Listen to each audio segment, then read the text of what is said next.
بسم اللہ الرحمن الرحیم۔ السلام علیکم لسنرز، کیسے ہیں آپ؟ امید کرتی ہوں کہ آپ سب انشاءاللہ تعالیٰ ٹھیک ہوں گے۔ اللہ تعالیٰ آپ کو اپنے حفظ و امان میں رکھے اور دنیا اور آخرت کی بھلائیاں عطا کرے۔ لسنرز، آپ سن رہے ہیں نوزی وائس کے ساتھ ناول کشکول ایپیسوڈ 7۔ تو جن لوگوں نے ابھی تک میرے چینل کو سبسکرائب نہیں کیا، پلیز میرے چینل کو سبسکرائب کر لیں، بیل آئیکن کو پریس کر کے آل پر سیٹ کر دیں تاکہ میری ہر نئے آنے والی ویڈیو آپ تک پہنچ سکے۔ کہانی کیسی لگی کمنٹس میں لازمی بتائیے گا۔ کہانی پسند آئے لائک کریں، شیئر کریں۔ تو بڑھتے ہیں کہانی کی طرف۔ ہاں، لیاقت حسین نے مسکرا کر کہا۔ وہ کہہ رہا تھا کہ اگر میں پولیس میں بھرتی ہو جاؤں تو زیادہ کامیاب ہو سکتا ہوں۔ ایسا مت کرنا، فرحین گھبرا کر بولی۔ میں نے سنا ہے کہ پولیس کسی کا دوست نہیں ہوتی۔ تم بھی پولیس بن کر ہمارا دوست نہیں رہے گا۔ لیاقت اس کی سادگی پر ہنس دیا۔ تا دیر وہ دونوں ادھر ادھر کی باتیں کرتے رہے۔ فرحین خود اپنی حالت پر قابو پانے کی کوشش کر رہی تھی۔ زرینہ کی کچھ باتیں اس کے ذہن میں بیٹھ گئی تھیں، یہ کہ خدا کی مرضی کے بغیر کچھ نہیں ہوتا۔ خدا کے سوا بندے کو کسی اور سے نہیں خوفزدہ ہونا چاہیے، وہی مسبب الاسباب ہے۔ لیاقت سے بار بار مکان تبدیل کرنے کے حوالے سے بھی اس نے طے کر لیا تھا کہ اب اس کا تقاضا نہیں کرے گی۔ اس کے مقدر میں جو لکھ دیا گیا تھا وہ اس مکان میں بھی پورا ہو سکتا تھا۔ جگہ بدل دینے سے قسمت کا حال یا مقدر کا لکھا نہیں بدل سکتا۔ لیاقت رات گئے تک فرحین کی دل جوئی کرتا رہا۔ پھر فرحین نے دبی زبان میں اس کی ماں کو رقم بھیجنے کی بات کی تو لیاقت حسین کو یوں لگا جیسے فرحین نے اس کے دل کی خواہش پڑھ لی ہو۔ فرحین کی محبت اور اس کا وقار اور بلند ہو گیا۔ پھر اس نے رقم کے ساتھ فرحین کو بھی مہینے 15 دن کے لیے اپنے شہر بھیجنے کا فیصلہ کر لیا۔ اس نے فرحین سے یہ بات کہی تو وہ یکلخت سنجیدہ ہو گئی۔ تم ساتھ نہیں چلے گا؟ ادھر صاحب اور بیگم صاحب کی غیر موجودگی میں میری ذمہ داری بڑھ گئی ہے، اور اب سراج صاحب بھی ہم پر مہربان ہو گیا ہے۔ لیاقت حسین نے اسے سمجھایا۔ تم رقم لے کر خود چلی جاؤ تو میری ماں کو بھی خوشی ہوگی، تمہارے گھر والوں کو بھی خوشی ہوگی۔ تم ان دونوں کے ساتھ چلی جاؤ تو مجھے پریشانی بھی نہیں ہوگی۔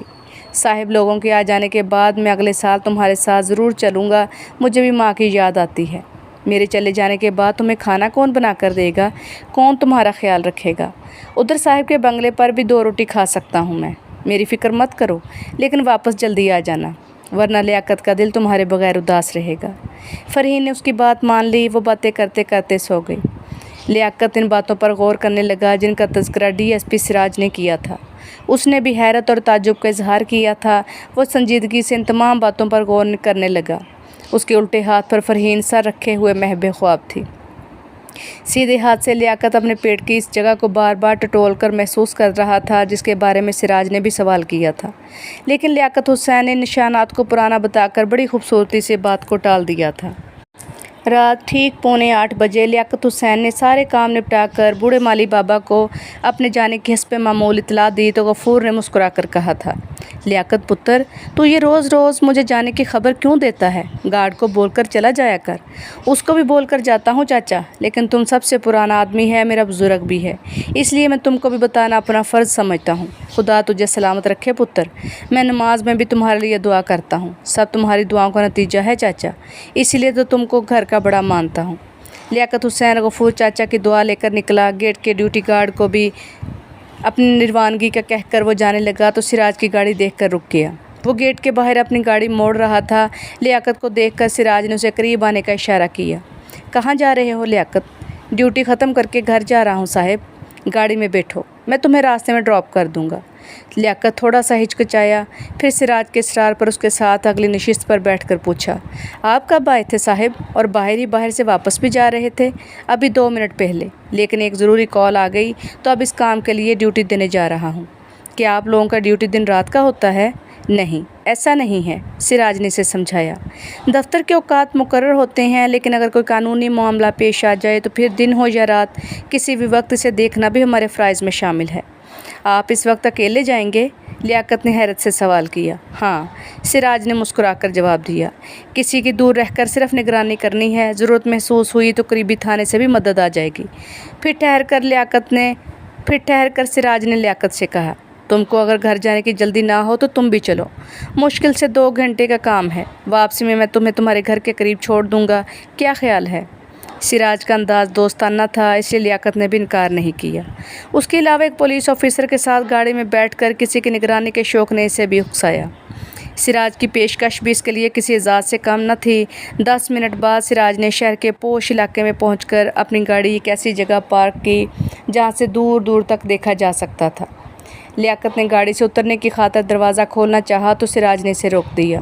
پھر سامنے ایک 4 منزلہ لگژری اپارٹمنٹ کی سمت اشارہ کر کے بولا، ہمیں یہیں بیٹھ کر سامنے اس اپارٹمنٹ کی نگرانی کرنی ہے جہاں باہر مدھم روشنی کا نیلا بلب روشن نظر آ رہا ہے، مگر یہاں سے تو آپ اس کے اندر جھانک کر کچھ بھی نہیں دیکھ سکتے۔ لیاقت نے معصومیت سے کہا تو سراج ہنس کر بولا، ہمیں اس کے اندر جھانک کر دیکھنا ہی نہیں، لیکن ایک خاتون پر نظر رکھنی ہے جو شاید کچھ دیر بعد اپنی گاڑی میں بیٹھ کر یہاں آئے گی۔ کس اپارٹمنٹ میں جاتی ہے یہ سب کچھ ادھر گاڑی میں ہی بیٹھے بیٹھے دیکھنا ہے؟ میں اب بھی نہیں سمجھا صاحب۔ لیاقت کے اندر تجسس ابھرنے لگا۔ وہ کس وقت آتی ہے، کس وقت جاتی ہے، وہ تو آپ ادھر بیٹھے بیٹھے دیکھ سکتے ہیں، لیکن وہ کس منزل پر، کس کے مکان پر جائے گی یہ بات آپ کو کیسے معلوم ہوگی؟ جس آدمی نے مجھے اطلاع دی ہے وہ سادہ لباس میں بلڈنگ کے آس پاس کہیں موجود ہے۔ عورت بلڈنگ میں کہاں جاتی ہے یہ دیکھنا اس کی ڈیوٹی ہے، جس کی اطلاع وہ مجھے موبائل پر دے گا۔ لیاقت کے ذہن میں اس عورت اور نیلے بلب والی عمارت کے سلسلے میں بھی بہت سے سوالات ابھر رہے تھے، لیکن اس نے خود پر کنٹرول رکھا۔ ایک ہی دن میں وہ ان معاملات کی تہہ تک پہنچنے کی کوشش نہیں کر سکتا تھا۔ شاید سراج بھی اس کی کریدنے والی باتیں پسند نہ کرتا، اس لیے لیاقت نے بھی اپنی ساری توجہ اسی عمارت کے صدر دروازے کی طرف منتقل کر لی۔ 7-8 منٹ بعد ایک چمچماتی قیمتی گاڑی اس عمارت کے قریب آ کر رکی۔ گاڑی کی روشنیاں بند کرنے کے بعد ڈرائیونگ سیٹ کا دروازہ کھلا۔ جو عورت اس میں سے باہر آئی وہ حسین کہلانے کی مستحق تھی۔ اس کے جسم پر قیمتی لباس موجود تھا۔ تیز تیز قدم اٹھاتے وہ عمارت کے اندر داخل ہوئی تو سراج نے کہا، یہی وہ خاتون ہے جس کی نگرانی کرنی ہے، لیکن تم میری ایک بات کا خیال رکھنا، جب تک میں نہ کہوں تم گاڑی سے باہر نکلنے کی غلطی نہیں کرو گے، ٹھیک ہے صاحب؟ لیاقت نے فرمانبرداری سے جواب دیا۔